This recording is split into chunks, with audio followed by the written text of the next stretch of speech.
আসসালামু আলাইকুম রহমতুল্লাহ। প্রিয় বন্ধুরা, আমরা এখন চলে আসলাম মসজিদে কোবার মধ্যে। এই মসজিদে প্রত্যেকটা হাজি তারা এসে এখানে 2 রাকাত নামাজ পড়ে। এখানে 2 রাকাত নামাজ পড়লে অনেক সওয়াবের অধিকারী হওয়া যায়। তা আল্লাহ পাকের ইচ্ছে আমরা মসজিদে কোবায় চলে আসলাম।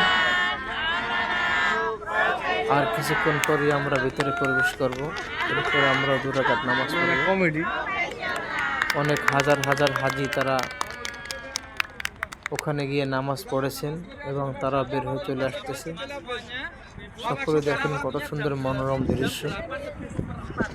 আল্লাহ পাক প্রত্যেকটা মুসলমান বান্দা বান্দিকে যেন এই মসজিদে আসা এবং এখানে এসে আমল করবার সুযোগ করে দেন।